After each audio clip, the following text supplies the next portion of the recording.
This week on Country Music Junkies, we are catching up with our good friend, James Robert Webb. James, thank you so much for joining us. How are things going? They're going great, Patrice. Thanks for having me on. I love talking to all the country music junkies out there. Oh, well, thank you. We love chatting with you, too. You had a very busy summer, lots going on. Let's talk about your most recent single. Was just released a couple weeks ago, Making Love Tonight. What's the story behind that one?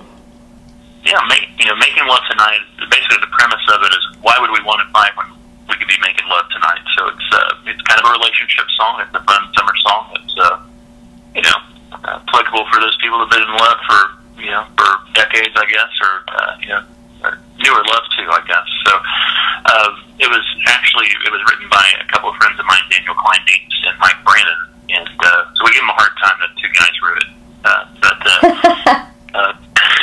When I heard it, the melody and the rhythm and everything just kind of was really right up my alley of what I'm looking to do too. So it's just a fun, positive song, and seems like the fans are enjoying it. So we had a lot of success at radio so far. Excellent. Well, that's great. Now, if fans want to download this song, where can they go for that? Yeah, the best way to keep up with me is to go to my website, which is jamesrobertwebb.com, 2 B's, W-E-B-B, or Twitter, Instagram, Facebook, all that's all one word, James Robert Webb. But the single is actually on iTunes, and we have an album coming up. There's a pre-sale to the album. So if you buy the album, there's some instant gratification tracks that you get to download, including our previous singles like Party in the Barn and Daddy Made a Million and Making Love Tonight. So you'll get, even though the album is not out yet, you can still get about half the album on the pre-sale, which is cool.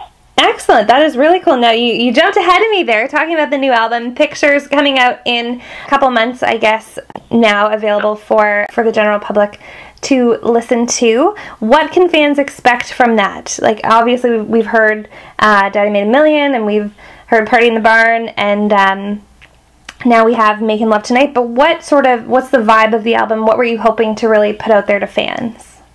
Yeah, I think if you hear what I've released so far, there's a range of things. I mean, there's some kind of old Bobby throwback stuff, 90s-ish stuff. There's more modern, kind of storytelling, and this is maybe Making Love Tonight is maybe a little bit more rock influenced or more kind of a modern country sound, but it's still definitely storytelling. And what I like to do on the songs that I write and the ones I pick are, I like to make it sound country. And the nice thing I think about country music right now, even though there's a lot of back and forth between people, some people that wanted to want country radio to go back to early 80s type stuff, and all the new fans that are loving Sam Hunt or Join the Line. In radio right now in country, there's such a wide variety of stuff you can hear, but there's certain artists that they just sound country, and that's my goal for the album, is for when people listen to it to think that's country. So, for example, another area we run in on this album is a Western swing song called Absolutely Positively. So there's kind of something for everybody there.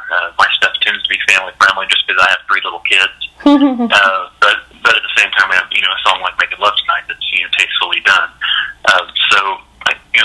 So far the feedback I've gotten has been good.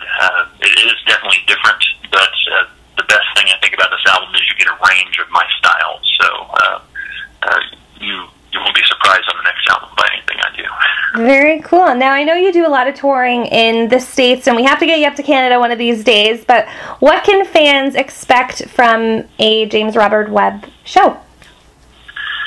Well, first of all, we're all there to have a good time, and we may not all be drinking or whatever, but a lot of the people are. But the songs I try to put out, and the songs I sing, the covers I do. I mean, there's songs that I love to sing, and that I find most of the people that are at the shows, if they're a cover song, they're the kind of song that everybody's singing along to, because everybody knows it. So I like to have fun, because at a concert, I mean, whether you paid $10 or you're paying $80 for a concert, you hope that you're going to be entertained and have a good time. So, I mean, there's the music, that's always the utmost important to me, and the songs, but then we also try to put on a good show, and, entertainment just kind of all around. So, you got to get out there and see what it's like. There's some video on the you go on YouTube at James Robert Webb, you can get a few examples of stuff that's been taped at my shows, which is cool. Because if fans send me like cell phone video, we try to put it up there. Oh, there you go. Cool. Well, fans, be sure to check that out. Now, is there anything, or maybe a couple of things, that fans need to know about you? It can be anything on the spectrum, but what do fans need to know about you? Well, that's a good question. I mean, I think for me, the most important thing in the music is the song. I like songs that tell stories, and I like songs that mess with your expectations, and I like songs that are cleverly written. Mm-hmm. Maybe not too clever, but so that's probably why I like Willie Nelson and Sam Hunt. Both. I mean, which are maybe two polar opposites. Right. And for me, on a country album, I wanted to sound country. So I don't want it to necessarily sound like a heavy metal rap song. In the production, we want to have some guitar and some fiddle and stuff like that. But this is undeniably country, even though it may sound just modern and might be on pop radio even or whatever. Right. Cool. Okay, that's awesome. Well, fans, be sure to check out jamesrobertwebb.com. Check out his new single, Making Love Tonight, and be sure to get his album Pictures as well, and give him a follow on Facebook and Twitter and all that sort of stuff. James, thank you so much. Always a pleasure. Absolutely. Thank you for having me again, Patrice.